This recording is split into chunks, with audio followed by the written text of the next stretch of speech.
healthy dynamic. So when that doesn't happen to the degree that our expectations would want, when we have a real or perceived violation of love or trust, what does that then activate within us? Pain. So if we see this pain cycle, it's when we start feeling these negative emotions.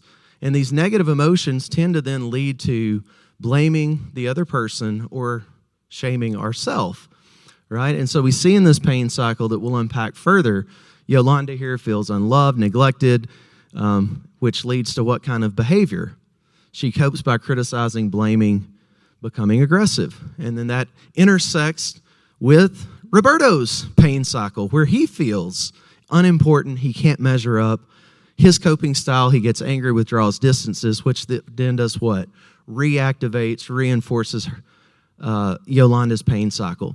So a lot of relationships struggle because when our pain is activated, that is universal to the human experience, we get trapped in these negative reinforcement cycles where my negative emotions and thoughts lead to bad behavior that then triggers your negative emotions and thoughts that leads to your bad behavior, rinse and repeat, right? So one of the things that Terry in his research has found, for change to happen relationally, we have to learn how to be aware of what our pain cycle is. So that's really what our time tonight in the video will cover. I gave Micah the wrong DVD. So I'm going to allow one of my colleagues to talk a little more about the pain cycle while I go get the right DVD. So what I'm going to do for you before the video, we were going to do it after, but we'll do it before, is I'm going to walk you through my pain cycle. So you're about to learn things about me you may never have wanted to know. I'm going to be very vulnerable with, some of the things that happen, I think probably in everyone's household, but certainly in mine. So let me give you a scenario. Let's say that I have asked my husband on multiple occasions to do something for me. It might be take out the trash. It might be call the refrigerator repairman. It might be any number of things. It doesn't really matter what it is. But maybe I've asked him multiple times to do something. And he has not done it either in the timeline, which I would prefer, or at all. And I become activated. Love and trust, and there'll be a... I begin to feel some things about what that means that he did not follow through with what I asked him to do. And if you want to look on the back of your paper where it just has the feeling words, what I might say to myself in that situation is I might say, remember the questions are, there's violations of love and trust. So can I count on him? Is he there for me? Am I valuable to him? Do I matter? Those are the questions that we begin to have. And so maybe I begin to say, well, no, I'm unloved because he didn't follow through with that. Or I feel alone, like I have to do it all myself. I could say it's very disrespectful that he didn't follow through with that. Maybe I feel devalued. So when those ideas begin to sort of circulate in my mind and I begin to think and feel based on that, my pain cycle has been activated. Now, is any of that really true, that that's how he feels about me or that's who I am? Probably not. But it feels real in the moment, and that's going to activate some way of coping with those feelings, those beliefs that I'm unloved and unvalued and disrespected. So that is the first part of our pain cycle. We want to identify what are those feelings that begin to be activated that sort of influence how we then cope in maybe not so healthy ways. So what do I do when I begin to feel alone and devalued and disrespected? Here's the vulnerable part. If I'm looking at my coping list, here are the things that I do. I get angry. I get sarcastic. If you know me very well at all, you know I'm sarcastic by nature, but I really get sarcastic when I'm activated.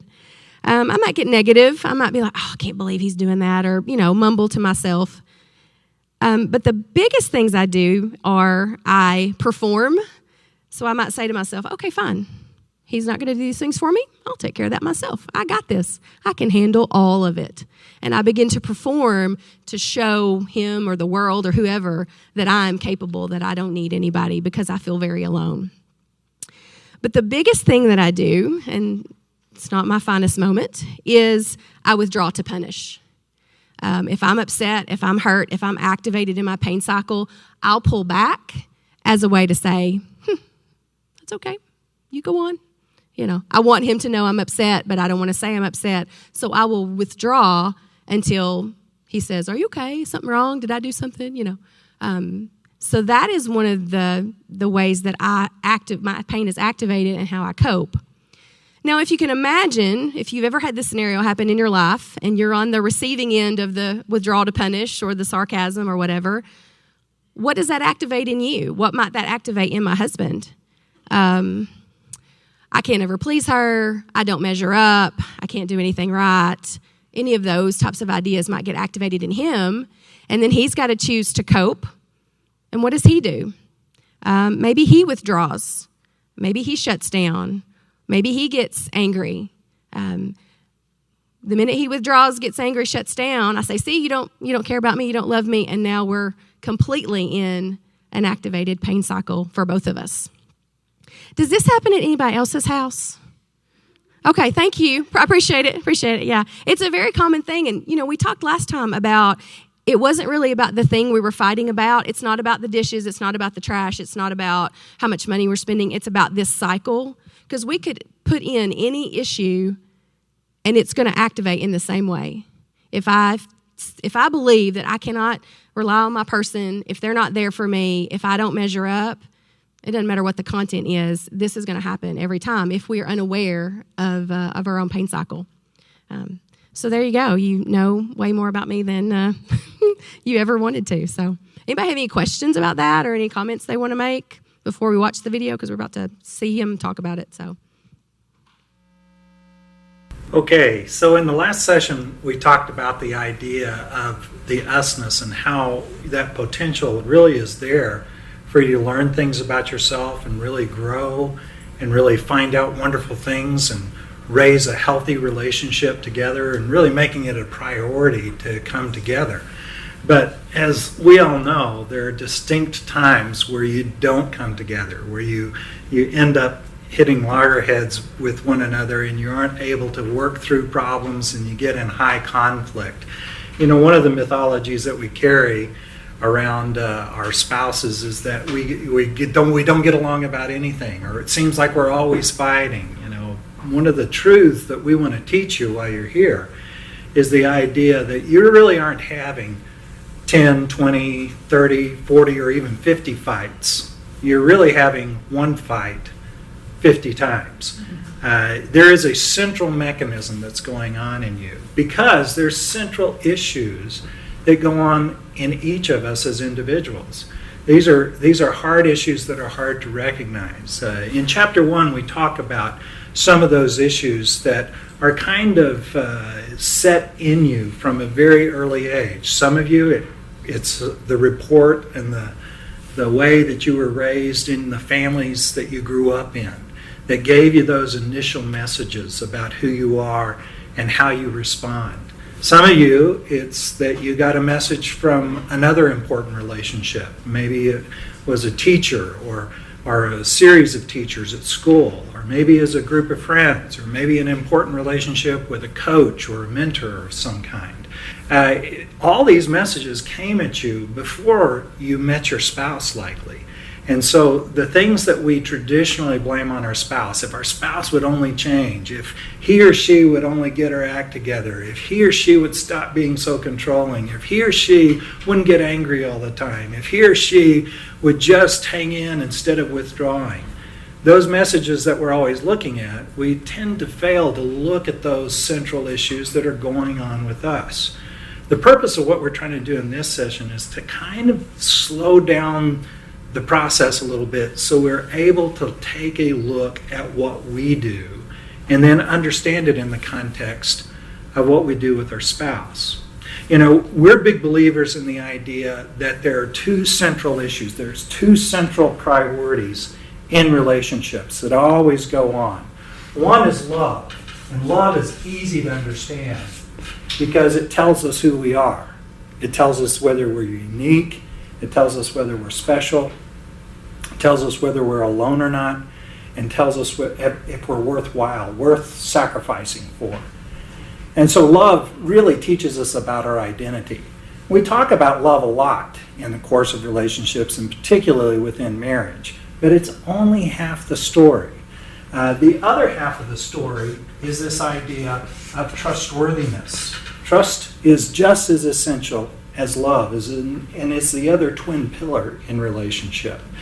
Trustworthiness tells us, are we safe in relationships? Can we relate with one another with freedom, the ability to feel like things going to be predictable from one time to the next? Can we be balanced? Is it justified in the things that I give? Will you give back to me in those balanced ways where we balance each other's giving and taking with each other? And are we open with one another? Do we hold secrets from one another and are we closed off from one another?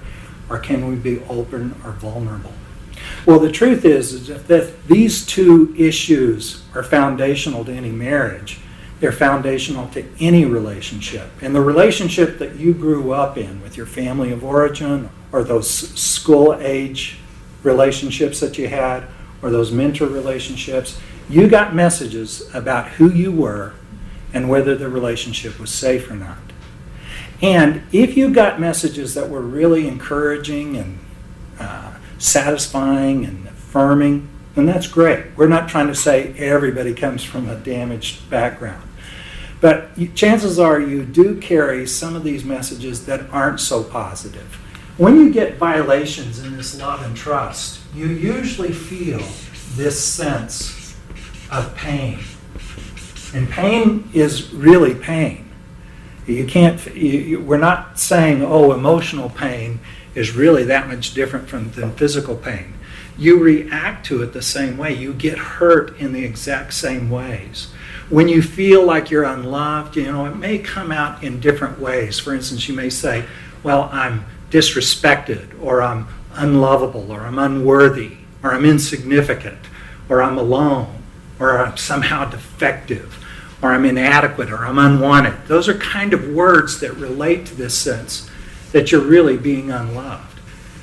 In terms of untrustworthiness, that the relationship is being unsafe, people describe that in different ways too. Some people will say, well, I'm insecure, I feel powerless, I feel like I'm always being controlled all the time, I feel out of control, I feel like I don't measure up to people's expectations, I feel like a failure, I'm disconnected from a relationship. So those are some of the words that relate to some of those ideas, and those are deep-centered primary emotions that are deep in your soul, longing for you to say, who am I and am I safe? In chapter 1 and exercise 1, you'll see some of those words listed out. And it's always wise to take some time and really look at those words and realize which one of those words relate to my identity about who I was, or the safety I feel in relationships about how I feel when I'm in the context of somebody close. Now, like any kind of pain, when we feel pain, we're stressed. Our bodies have a natural mechanism that's called fight and flight. In other words, when we feel stressed or we feel pain, our body physiologically sets us to do something about it. It mobilizes energy for us to either say, I'm going to put up my dukes and go after it and fight this situation, or I'm going to hightail it out of there as quickly as I can to be able to preserve myself. It's all about either fight or flight. It's about coping with the pain that you feel, coping with the stress you feel. That would be true if you saw a big bear outside or a big snake. It would also be true if you feel emotional pain related to your identity of who you are, or emotional pain saying, I don't feel safe in relationships. You have the same tendency, the same fight and flight tendencies that come out. We work with a lot of people, and so we see a lot of different tendencies that come out of them.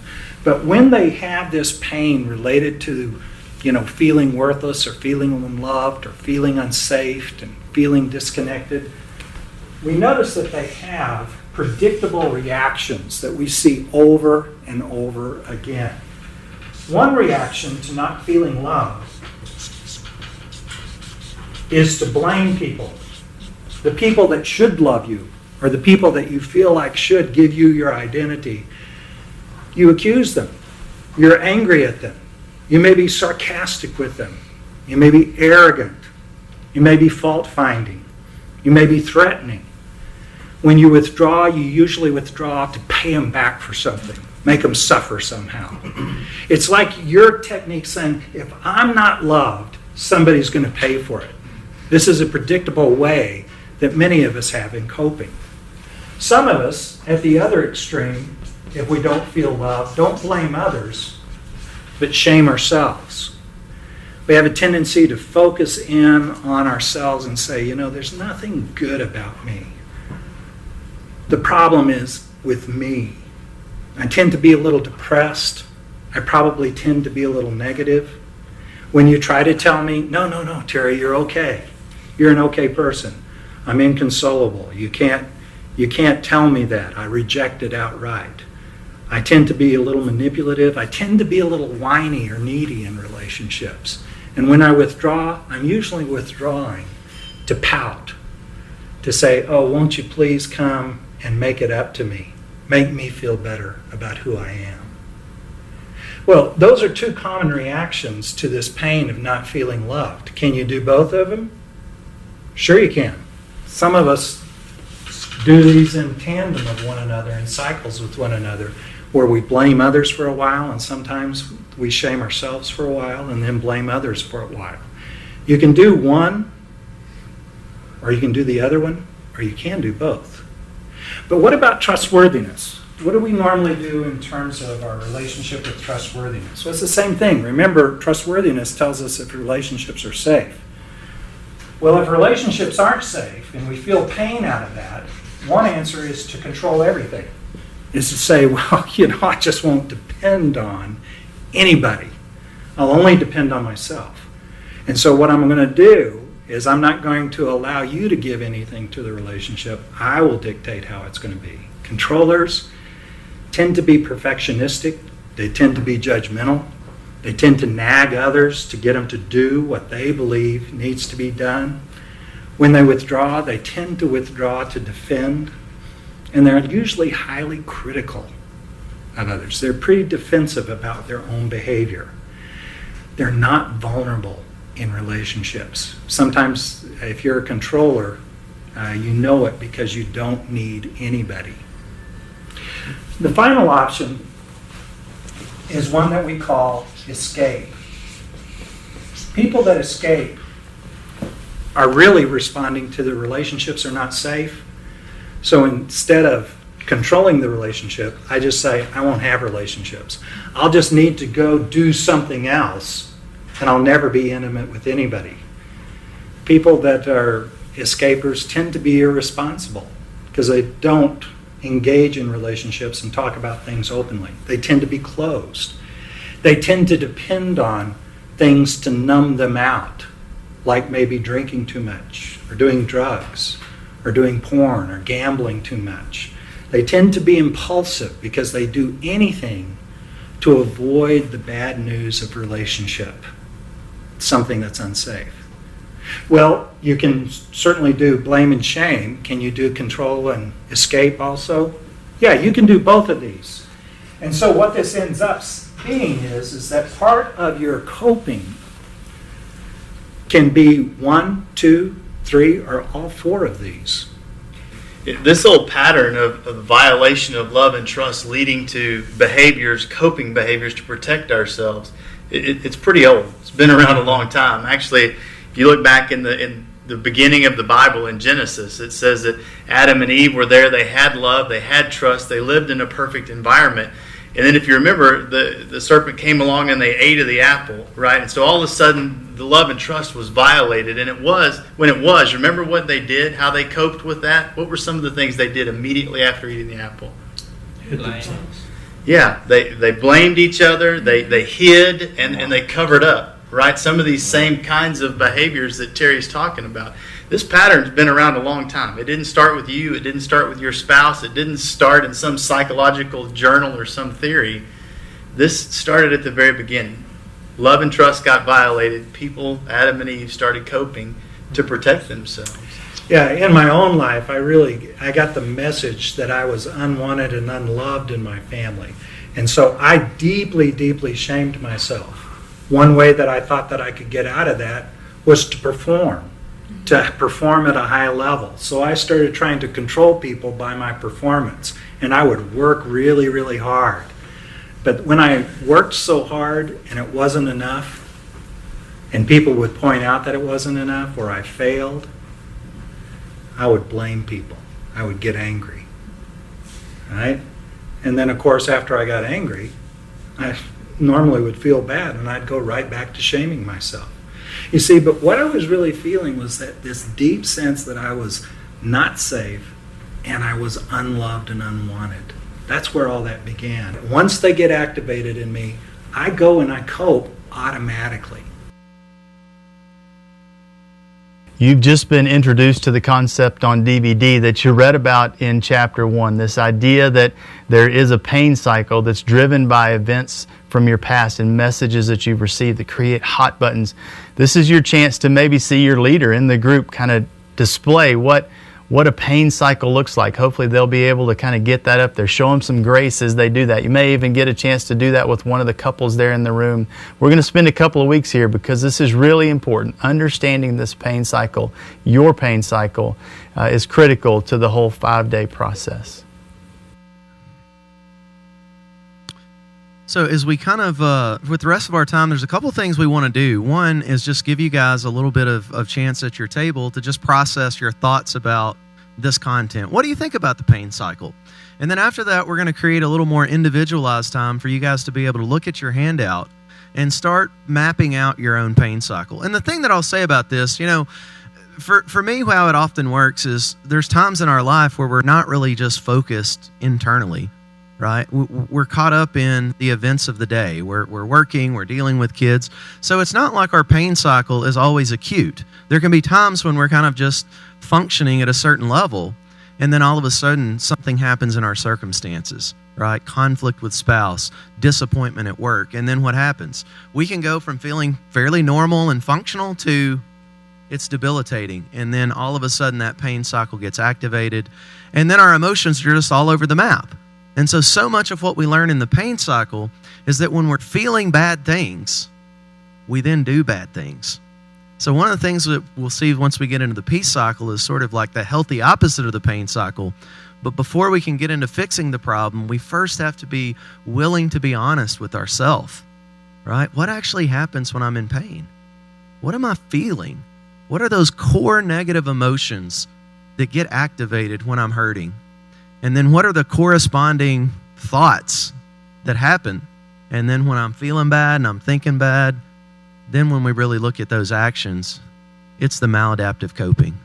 And Terry showed a good example. Some of us control. Others, we kind of bail out. So we'll have an opportunity. First, I just want to create a little space here. Just talk amongst yourselves for a few minutes. What are your thoughts about this concept, the idea of a pain cycle? And then after that, we'll give you a little time to individually work on your pain cycle. Let me explain a little bit about the handout and how we're going to utilize it here. So we have two sides, right? We have this side that says pain cycle, and then we have feel, cope, feel, cope. So these are some of our tools of the trade when we're working with a couple. You don't have to venture there yet, right? Right now, this is just more personal reflection. But what we want to understand is this relationship and it's not just marriage, right? Terry talked about any relationship, this stuff is in play. This concept of is there love or trust present. So what we want to first map out is in your pain cycle, what are you feeling? And then how do you cope? Like, just block your spouse out. Like, human nature is I could probably do my spouse's negative coping the easiest, right? I can point out, like, all the bad things they do when their pain cycle is activated. I can give you a very specific description, but we're not going to weaponize this in any way. This is a disclaimer. You cannot leave here and fight about what you perceive your spouse's pain cycle to be. That is off limits. This is all personal self-reflection at this stage, right? So what we invite you to do in this next time is turn the page over to this where it says feelings and coping. So there's a list of different words. So this is more personal reflection at this stage. So we're going to give you a few minutes to just kind of think about for many of us, our pain cycle started early in life. Again, like Terry said, it's these messages about who we are. Messages about identity are what the love piece is about, right? So very often our pain cycle is not only that I'm reacting to this negative circumstance, it is what does this circumstance say about who I am, right? And so many of these feeling words, some of them involve like our emotions or reactions. Some of them are a little bit deeper. They're about identity. So we want you to take a few minutes as you look at the feelings to just make note. Are there certain common ways that when my pain gets activated, there are these core emotions or core beliefs that really put me into this negative space, that really activate my negative thoughts, emotions, and physiology? And this is universal. None of us are free from experiencing pain. What we've got to understand is have awareness and insight. What is the predictable pattern of core negative emotions and thoughts when I get activated? So focus first on feelings, and then as we wrap up, we'll spend a few minutes looking at the coping. Oh, okay, guys. So I hope you've had some time, kind of personal reflection. Again, this is, just however you feel. This next piece is sort of thinking about when my pain cycle gets activated, when I'm feeling all of these things, what is the common ways that I cope with those negative feelings? And so what Terry described as common coping responses either involve, again, the fight-flight response. So some people get activated and they have, their tendency is to fight. Fight can come in the form of, even a good motivation. I want to solve. I want to resolve. Kind of the dark side of that, he called it as what? Control. I'm trying to impose my will upon the circumstances or the other person to get things in order, usually that align with my particular perspective. If to me, right and proper functioning in our household should look like this, then what did Terry say? It can come across as a little judgy or a little control or a little critical. That's what it could feel like to the partner. For that person, it's often just a motivation. I've got to restore order here. I don't want to continue to feel this anxious, this overwhelmed. And my attempt to get to a more calm environment is what? Let's talk about it. Let's solve it. Here's what you need to do different. So the motivation underneath our pain is not always about that there's a bad motivation there. It's just often off-putting to the other people in our life, because sometimes people feel like if you get two fighters in the relationship, then a lot of times you're just constantly in this state of the back and forth. We're trying to battle it out because it's each person's will is trying to dominate the others to create a vision of the relationship that each person prefers, that's kind of individualized, right? Well, there's then the opposite reaction. For some people, it's more of the flight. And those are the folks that tend to numb out. I don't want to fight with you. I would much rather shut down, internalize, and avoid the conflict. And usually how I'm going to try to comfort myself is in the form of escapism. This can be Netflix. This can be shopping. This can be hours on Facebook.